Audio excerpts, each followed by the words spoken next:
নমস্কার বন্ধুরা, স্বাগতম আমার এবং আপনার চ্যানেল গ্রো উইথ প্রিয়াঙ্কাতে। বন্ধুরা, আজকের airport ground handling job in কলকাতাতে নিয়ে চলে এসেছি, যেটা ওয়েস্ট বেঙ্গল এয়ারপোর্টে তোমরা কিন্তু পেয়ে যাবে। এই জবটির জন্য তোমাদের কি করতে হচ্ছে, কিভাবে করতে হচ্ছে, আর ফুল টাইম জব হিসেবে তোমরা কিভাবে, এর সব কিছু কিন্তু আমি তোমাদের সাথে ডিটেলসে শেয়ার করব।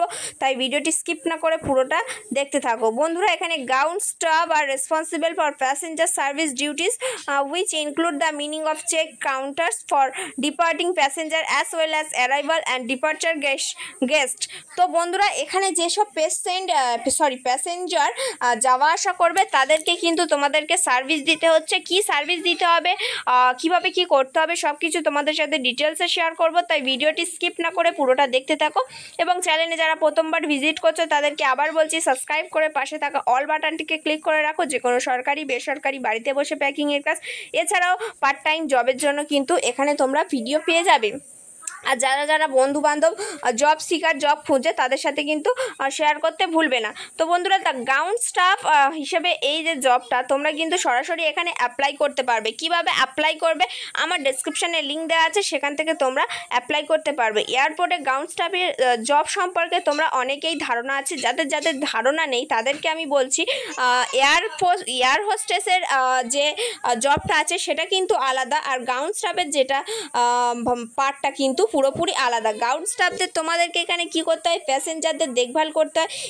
এছাড়াও তাদের কোনো প্রবলেম হলে সেক্ষেত্রে গাড়িতে তোলা বা তাদের মালপত্র ক্যারি করা, এগুলো কিন্তু তোমাদের করতে হবে। এছাড়াও কি করতে হবে, টু এনশিওর প্যাসেঞ্জার কমফোর্ট, যাতে প্যাসেঞ্জারদের কোনো রকম সমস্যা নয়, সেগুলো কিন্তু তোমাদেরকে আগে দেখাশোনা করতে হবে। অ্যান্ড কি করতে হবে, দ্য গ্রাউন্ড কি উইস, আর এখানে কি করতে হচ্ছে, passenger service agents are hired by the airline to the attend customer before and after between flights. তো ফ্লাইট ওঠানামার আগে, মানে প্লেনে ওঠানামার আগে যে সমস্ত কাজ আছে সেগুলো কিন্তু তোমাদেরকে করতে হচ্ছে। আর এটা এয়ারলাইনদের কিন্তু প্যাসেঞ্জার সার্ভিস এজেন্ট থেকে নেওয়া হচ্ছে। Answering question and assisting passenger with various need, যে সমস্ত প্যাসেঞ্জারদের বিভিন্ন রকম সমস্যা থাকে, তোমাদেরকে কোশ্চেন করলে তোমাদের সেই হিসেবে অ্যান্সার দিতে হবে। তো এক্ষেত্রে তোমাদেরকে ট্রেনিং দিয়ে নেওয়াও হবে। তাই তোমরা অ্যাপ্লাই করতে থাকো। যারা যারা অ্যাপ্লিকেবল হবে, মাধ্যমিক উচ্চ মাধ্যমিক পাস যারা আছো, তারা কিন্তু এটার জন্য সরাসরি অ্যাপ্লাই করতে পারো। যেহেতু কোয়ালিফিকেশান এখানে কোনো দেওয়া নেই, সেহেতু তোমরা কিন্তু অ্যাপ্লাই করতে পারো। অ্যাপ্লাই করার পর যখন ইন্টারভিউর জন্য ডাকবে, সেক্ষেত্রে তোমাদেরকে ইন্টারভিউ বা প্রিপারেশন সব কিছু কিন্তু নিয়ে নেওয়া হবে। আর তোমাদের কাছে যদি বা কেউ টাকা পয়সা চায়, তোমরা কিন্তু কোনো রকমভাবে কোনো টাকা পয়সা দেবে না, কেননা এটা একটা এজেন্টের তরফ থেকে নেওয়া হচ্ছে।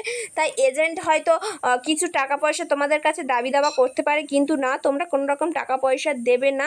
সরাসরি যদি তোমরা ইন্টারভিউর জন্য সিলেক্ট হয়ে থাকো, তাহলে তোমাদেরকে কিন্তু মেন জায়গা থেকে কিন্তু তোমাদের কোয়ালিফিকেশান দেখে ডাক আসবে। কোনো রকম এজেন্টের প্রয়োজন হবে না। তাই কোনো রকম টাকা তোমরা প্রথমে দেবে না। তারপর যদি টাকা দেওয়ার পর আমাকে কমেন্ট করো যে এটা ফেক ছিল, সেটা কিন্তু আমি তোমাদের সাথে কোনো রকম ডিসকাস করতে পারবো না, কেননা এজেন্টরা অনেক সময় ফেক ম্যাটারগুলো করে থাকে। তাই কোনো এজেন্টের ফাঁদে পা দেবে না, সরাসরি অ্যাপ্লাই করবে। ইন্টারভিউ ডাক আসলে তোমরা কিন্তু চলে যাবে। আর যারা যারা এখনও কোনো কাজের জন্য অ্যাপ্লাই করছো না, তারা কিন্তু ভুল করছো। যে কোনো জবের নোটিফিকেশান পাওয়া মাত্রই তোমরা কিন্তু সিভিগুলোকে ফোনের সাহায্যে, যেহেতু এখন অ্যাপ্লাই করা যায়, তাই সিভিগুলোকে এখন থেকেই দিয়ে রাখো। কোনো রকম জবের অফার আসলে কিন্তু তোমরা সেই হিসেবে দেখতে পাবে। ধন্যবাদ বন্ধুরা, ভিডিওটি দেখার জন্য। ভালো লাগলে অবশ্যই লাইক করবে, আর কোনো রকম সমস্যা হলে অবশ্যই কমেন্ট করে জানাবে। আর যারা যারা জব শিখার, তাদের সাথে এই চ্যানেলটির লিঙ্ক কিন্তু শেয়ার করতে ভুলবে না। ধন্যবাদ বন্ধুরা।